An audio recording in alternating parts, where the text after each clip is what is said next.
Lecture du premier livre des martyrs d'Israël. En ces jours-là, Judas et ses frères déclarèrent : Voilà nos ennemis écrasés. Montons purifier le lieu saint et en faire la dédicace. Toute l'armée se rassembla, et ils montèrent à la montagne de Sion. Le 25e jour du 9e mois, de grand matin, les prêtres offrirent le sacrifice prescrit par la loi sur le nouvel autel qu'ils avaient construit. On fit la dédicace de l'autel au chant des hymnes, au son des cithars, des harpes et des cymbales. C'était juste l'anniversaire du jour où les païens l'avaient profané.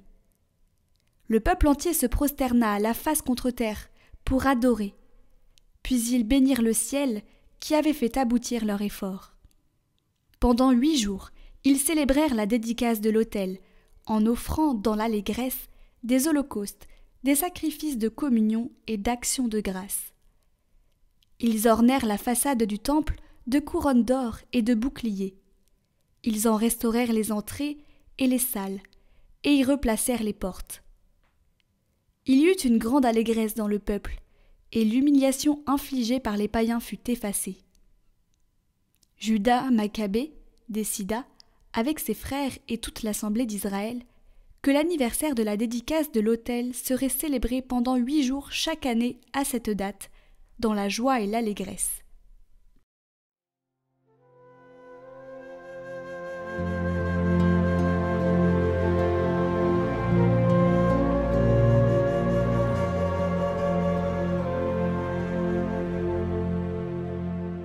Nous voici pour célébrer l'éclat de ton nom, Seigneur.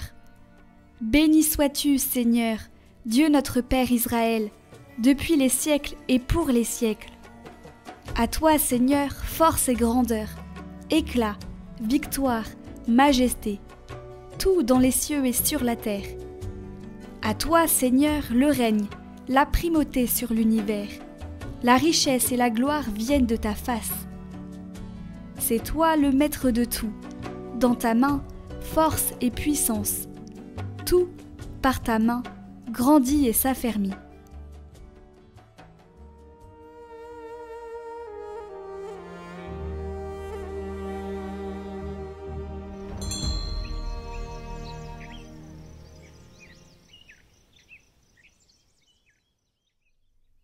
Évangile de Jésus-Christ selon saint Luc.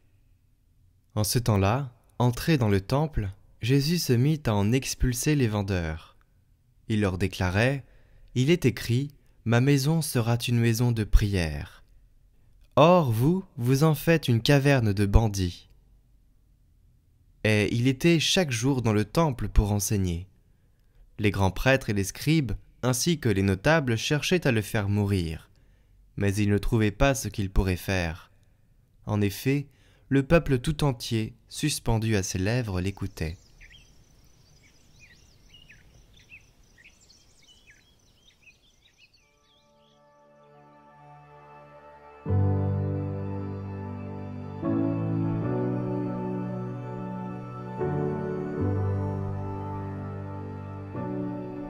Les chefs du temple, les grands prêtres, dit l'Évangile, et les scribes avaient un peu changé les choses.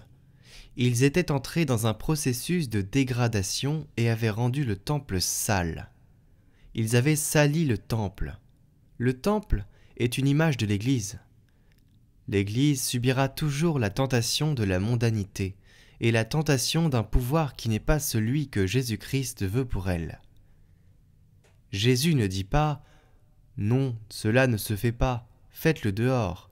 Il dit « Vous avez fait une tanière de voleurs ici ». Et lorsque l'Église entre dans ce processus de dégradation, la fin est très laide, très laide.